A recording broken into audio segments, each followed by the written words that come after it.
এবং বলতে না বলতেই খেলা শেষ। এই মুহূর্তে কিংস এরেনা থেকে সরাসরি যোগ দিচ্ছেন আমাদের সহকর্মী ফয়জুল ইসলাম। 2-1 গোলে বাংলাদেশ জিতেছে এবং তার কাছ থেকেই আমরা মাঠের সবশেষ অবস্থাটা জানতে চাই। ফয়জুল, খেলা শেষ, পিছনে উৎসব করছেন বাংলাদেশের ফুটবলাররা। একটা তৃপ্ত নিয়ে আসলে বছর শেষ করতে পারছে কিনা বাংলাদেশের ফুটবল, কি বলবেন?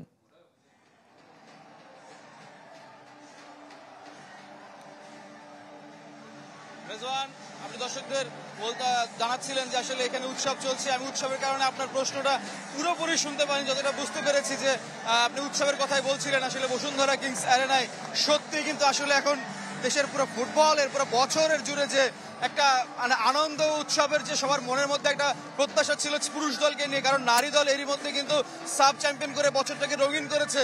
পুরুষ দল সেই রাকিব মোরসালিনদের কিন্তু আজকে উৎসব করার কথা এবং সেটি হচ্ছে সেই তাদের কারণেই এই মুজিবুর রহমান জনি এবং পাপন সিং এর যে গোল, সেই গোলে বাংলাদেশ পিছিয়ে পড়েও যে কামব্যাক, তারপরে কিন্তু বাংলাদেশ এই যে এখন উৎসব করছে, ফুটবলাররা আনন্দ করছেন দর্শকরা। বসুন্ধরা কিংস অ্যারেনায় আছে কিন্তু অনেকে এসেছেন, দর্শকরা এসেছেন, ফেডারেশন সহ নতুন সভাপতি তাবিদ আওয়াল এসেছেন, ক্রীড়া উপদেষ্টা তিনিও খেলা দেখেছেন।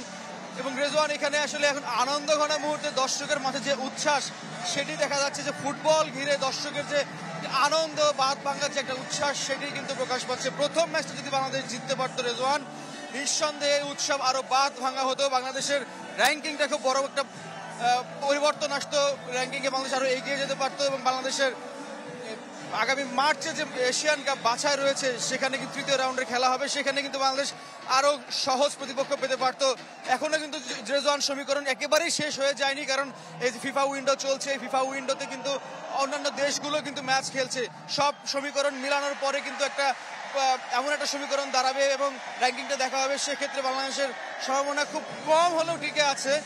তবে এই যে জয়ের যে আনন্দ রেজওয়ান, সেই জয়ের আনন্দ এই বছরের শেষ দিকে এসে দর্শকরা কিন্তু পেলেন রাকিব মোরসালিনদের কাছ থেকে, এবং যে ম্যাচের আজকে দুজন নায়ক মুজিবুর রহমান জনি এবং পাপন সিং, তাদের গোলে কিন্তু বাংলাদেশ পিছিয়ে পড়েও কামব্যাক করেছে। রেজওয়ান, আমাদের ক্যামেরায় দেখছেন আপনি যে আসলে খেলোয়াড়রা কিন্তু মাঠে দর্শকের অভিবাদনের জবাব দিচ্ছেন। দর্শকরা কিন্তু এখন মাঠমুখী, বিভিন্ন গ্রুপে ভাগ হয়ে কিন্তু তারা এসেছেন খেলা দেখতে। প্রথম ম্যাচে এসেছেন এই বসুন্ধরা কিংস অ্যারেনা, কিন্তু ঢাকা থেকে বেশ একেবারে খুব এক পার্শ্বে, তারপরেও কিন্তু মানুষ ফুটবলের টানে এখানে ছুটে আসেন এবং সেই ছুটে আসা আজকে তাদের বিফলে যায়নি। এখানে সাবেক ফুটবলাররা এসেছেন, দর্শকরা তো আছেনই এবং কর্মকর্তা থেকে শুরু করে সবাই এই বাংলাদেশের এই জয়ের সাক্ষী হলেন। বাংলাদেশে পুরো বছরে দ্বিতীয় জয় পেল। এর আগে ভুটানে বাংলাদেশ প্রীতি ম্যাচ খেলতে গিয়ে একটি ম্যাচ জিতেছিল, পরের ম্যাচটা বাংলাদেশ আর জিততে পারে নাই। আজকে আবার সেই বাংলাদেশ অবশেষে জয়ের দেখা পেল, অর্থাৎ শেষটা বাংলাদেশের খুব ভালো হলো এবং এর ফলে আগামী বছরের যে নতুন পরিকল্পনা, সেই পরিকল্পনায় ফুটবলাররা যেমন মানসিকভাবে তারা কিন্তু অনেক দৃঢ়তার মধ্যে চলে গেলেন এবং একইভাবে মানসিক দৃঢ়তা তাদের তৈরি হলো, একইভাবে দর্শকদের মধ্যে যে ফুটবল উন্মাদনা সেটি টিকে রইল। রেজওয়ান, মার্চে বাংলাদেশের বিশ্বকাপ, দুঃখিত এশিয়ান কাপ বাছাই তৃতীয় রাউন্ডের খেলা আছে। তার আগে আমরা যেটি গুঞ্জন শুনছি, হয়তো ফেব্রুয়ারিতে সেটির প্রস্তুতির জন্য প্রীতি ম্যাচের আয়োজন করা হতে পারে এবং সেক্ষেত্রে এই যে জয়টা, সেই জয় আশা করব যে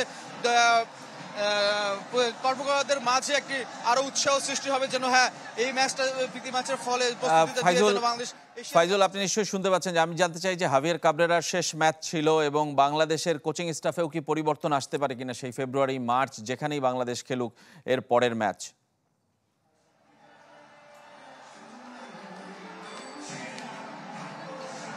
রেজওয়ান, হাভিয়ার কাবরেরা চলমান যে চুক্তি ডিসেম্বরে শেষ হচ্ছে এবং কাবরেরা এর আগে জানিয়ে রেখেছেন তিনি ম্যাচ দুটির পরে শীর্ষ খেলোয়াড়দের সাথে বসবেন এবং বর্তমানে কিন্তু যিনি ফেডারেশন সভাপতি তাবিদ আওয়াল, সাবেক ফুটবলার ছিলেন তিনি, তাবিদ আওয়ালই কিন্তু জাতীয় দল ব্যবস্থাপনা কমিটির চেয়ারম্যানও। সুতরাং তার দুই পরিচয়ে কিন্তু তিনি তার সাথে কিন্তু সভাপতি মহোদয়ের সঙ্গে কিন্তু বসতে চান স্প্যানিশ কোচ হাভিয়ার কাবরেরা, এবং তার কিছু তিনি জানিয়েছেন আমাদের গণমাধ্যমকে, তার কিছু পরিকল্পনা আছে দীর্ঘমেয়াদী। তিনি পজিটিভ, তিনি কাজ করতে আগ্রহী, কিন্তু তারও কিছু চাওয়া পাওয়া আছে কিংবা ফেডারেশন কি প্রত্যাশা করছে সেই হিসাব নিকাশটাই এখন তাদের এই বৈঠকে হবে। খুব শীঘ্রই আশা করা যাচ্ছে বৈঠকটি হবে, কারণ আপনারা হয়তো সেই বৈঠকটি সেরেই তার সাধারণত ম্যাচের পরে ছুটিতে চলে যান বাড়িতে, অথবা সেরে যেতে পারেন। শীঘ্রই হয়তো এই বিষয়ে কোনো একটা ফল জানা যাবে।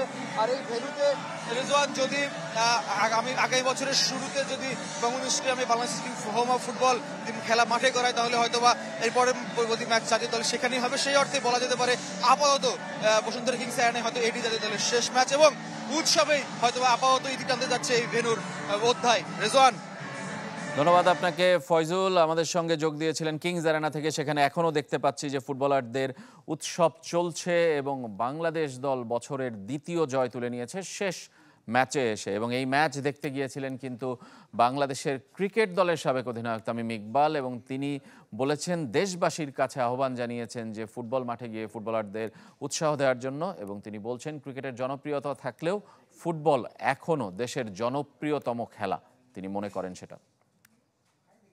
বাংলাদেশের খেলা দেখতে পেরে I am very happy. Actually আমার জন্য এটা প্রথমবার। আমার ছেলে আসছে, who is 9 year old, he has come to this stadium couple of times, so it's good. আর আমার কাছে আমি আর্জ করবো সবাইকে যারা বাংলাদেশের ফুটবলের সাপোর্টার আছে, to come out with families, with kids, with wives and support the team.